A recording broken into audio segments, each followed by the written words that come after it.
4 sınıf жоғары нәтиже көрсеткен сыныптан қазір қысқаша брейн-ринг қалай жүргізіледі, не үшін жүргізіледі деген сұраққа жауап береміз.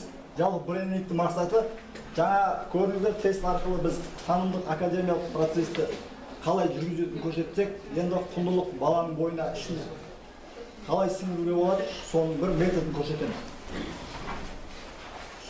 Ал балалар дайынсыңдар ғой? Иә. Бүгін 4-ақ сұрақ қойылады. Әдеттегідей емес, бұл әшейін көрсетілген болғандықтан толық ойнау жүрмейді. Бірінші сұрақ бала бетін тапқырлығы деген сұрақ қойылады.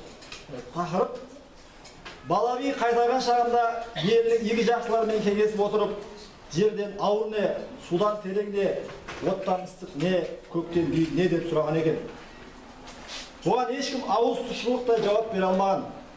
Сонда бала бидің өзі шешіп берген екен деседі. Жерден ауыр дегеніміз бұл ақыл білім. Судан терең дегенім бұл оқу ғылым. Оттан ыстық дегенім бұл адамның мына нәрсесі. Көктен биік дегенім тәкаппардың көңілі деген екен. Сұрақ: оттан ыстық дегеніміз адамның не нәрсесі деген беріледі. Уақыт шектеулі, 2 минут беріледі.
Қонақтарға түсінікті болу үшін процесті түсіндіріп өтейік. Жалпы оқушылар нерге жаңа сөзде қалып кеткен вариантты мейлінше ұсынды, және соның ішіндегі негізгі жауап ретінде біреуін белгілейді, және сол белгіленген жауаптың ағылшынша вариантында белгілеу керек. Сол кезде 3 ұпайға толық еге болады. Егер ағылшынша вариантын таппаса, білмей қалса, онда ол 2 ұпай болады. Ал егер 10 варианттың ішінде белгіленген вариант дұрыс емес болып, 10 варианттың ішінде дұрыс жауап болса, ол 1 ұпай болады. Мүлдем жоқ болса, ұпайсыз қалады деген. Осылай турдан турға, ойыннан ойынға ұпай жинай береді. Ал енді дұрыс жауап бар ма, жоқ па, оны класстың эмоциясынан байқап алуға болады. Дұрыс жауапқа көшейік онда. Жерден ауыр дегенім ақыл білім, судан терең дегенім оқу ғылым, оттан ыстық дегенім адамның өмірі деген екен. Өкінішке орай эмоция жоқ, значит, дұрыс жауап тапқан ешкім жоқ деп ойлаймыз. Қажетті қасиеттер сұрақ ақыл қалта деген кітаптан алынған. 3 қасиет дейді, адамды керемет етеді. Бұлар ұлы жомарттықтың жоғарғы сыйлары. Біріншісі жемісті дарын, сұңғыла ақыл, үшіншісі нәзік мына нәрсе. Жақсы ойлап табу ұлы артықшылық. Әбден ойластырып алу, ол одан да артық. Бұған жақсыны бағалай білуді қосу керек. Дарын омытқада болмайды. Әйтпесе ол өткір ойдан гөрі ыждағатқа көбірек ұқсар еді. Дұрыс пікір бұл парасаттың жемісі. 20 жаста сезім, 30-да дарын, 40-та ақыл басым болады. Сілеусіннің көзі сияқты сәуле төгіп тұратын ақылдар бар. Түн не ғұрлым қараңғы болса да, ол солғын жарқырайды. Әрқашан ең қолайлыны табатын бақыттылар болады. Мұндайларға көп нәрсені жақсы жасадың сәті түседі. Бұл жемісті еңбек етуді сыйлайтын бақытты қасиет. Ал жақсы мына нәрсе, бұл адамның бүкіл өміріне көбірек керек көріп беріп тұрады дейді. Жаңа сұңғыла ақыл, жемісті дарын, үшіншісі нәзік мына нәрсе деп айтып өтті. Соңғысы жақсында мына нәрсе адамның бүкіл өміріне көріп береді деді. Екі зат па сонда? Бірақ нәрсе екеуі де. Просто алдындағы сөздері ғана бөлек. Так, сұрақ түсінікті ғой.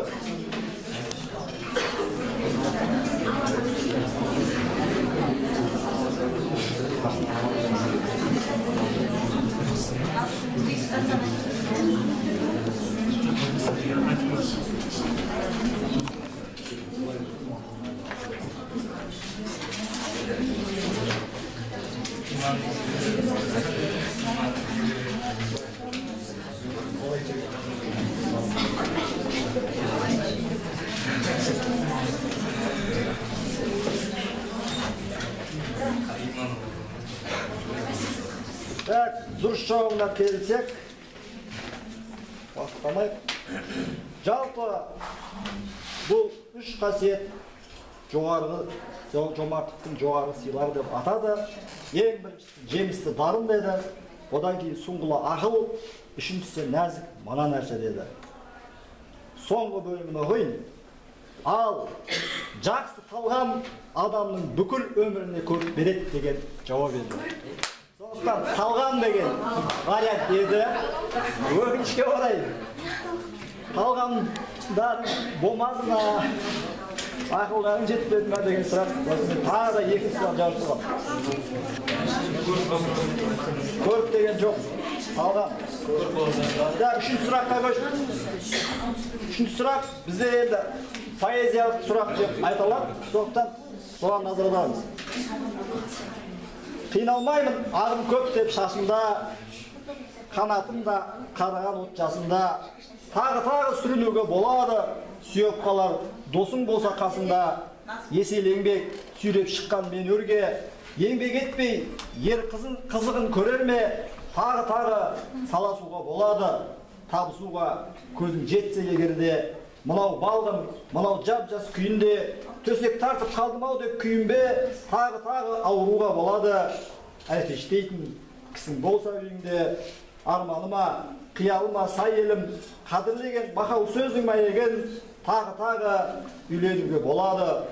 Бой жеткен боп, қайта оралса әйелің, төзімдіге құрышың не, мынау не, төзімдімін деп бірақта еліме, тағы қателесті бірақта кешіретін кісім бар деп өмірде дейді.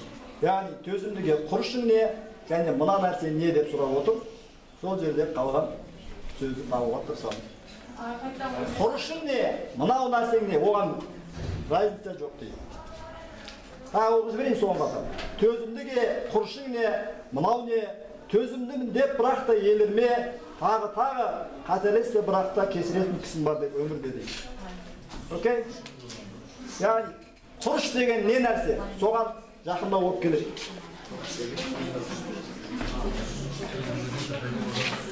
Уақыт болуда.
Құрыш деген не деген сұраққа жаңа біреу жауап берген еді негізінде. Төзім деген құрышың не, темір не, төзімін деп бірақ та елір ме деген вариант еді. Вариант, темір деген вариант бар еді. Бірақ жазылмаған өкінішке орай.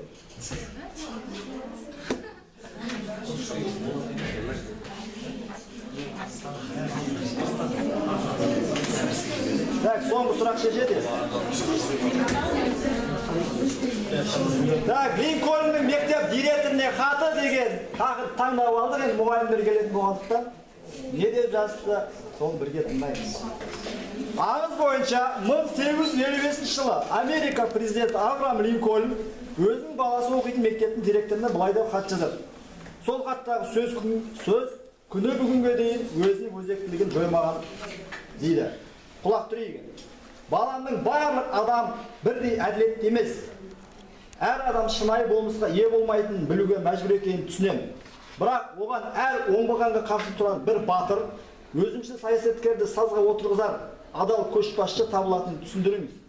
Егер дұшпан бар болса, онда дос та табылады деп үйретіңіз. Мұның барлығын санамен түсіну үшін көп уақыт қажет екенін түсінемін. Маңдай термен тапқан $1 жолдан тауып алған бесеуден артық екенін де түсініп өссін. Сіз оған керек кезінде жеңіле білумен өз жеңістеріне риясыз қуануды үйретіңіз. Қолыңыздан келсе, оны жалған күлуден бойын аулақ ұстап, тек шынайы түрде жымиюдың құпиясын көрсетіңіз. Мақтаншақтар мен бұзықтарды жеңу өте оңай екенін ертерек білуге баулыңыз. Шамаңыз жетсе, кітаппен достасуына күш салыңыз. Арасында мәңгілік құпиялар туралы ойланатын бос уақыт болсын. Аспандағы құсты, омартадағы араны бақыласын. Атқан таң мен көк шалғанның кереметіне де көз жеткізсін. Мектеп қабырғасында жүргенде алаяқтық жасағандан гөрі жеңіс тапқан әлде қайда мәртебелі болатынын үйретсеңіз екен.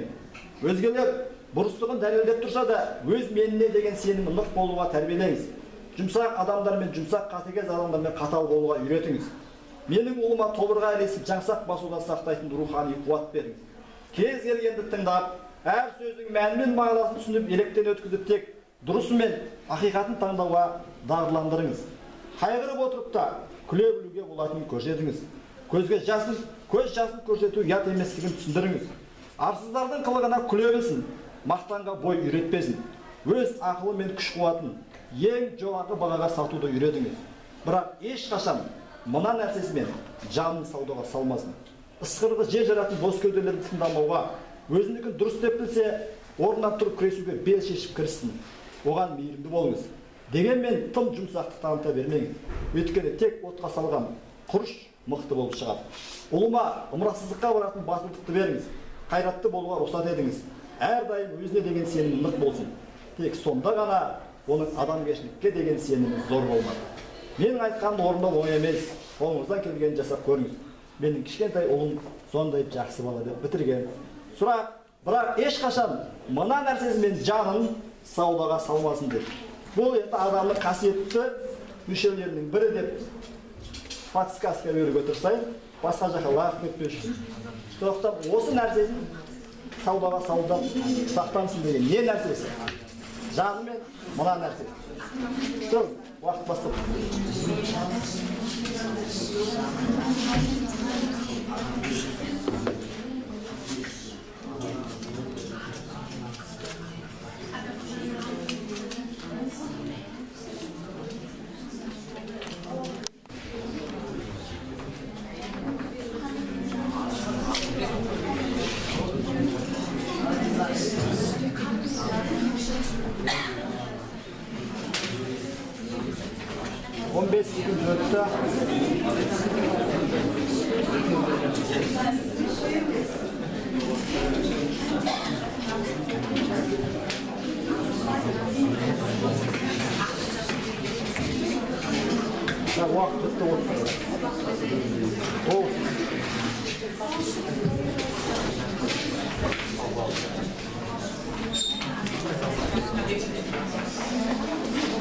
Так, осымен біздің 4 сұрағымызда мәйесіне жетті. Соңғы сұрақтың жауабы не болды екен деген асыға күтіп отқандарға жауабын естуге дайынбыз.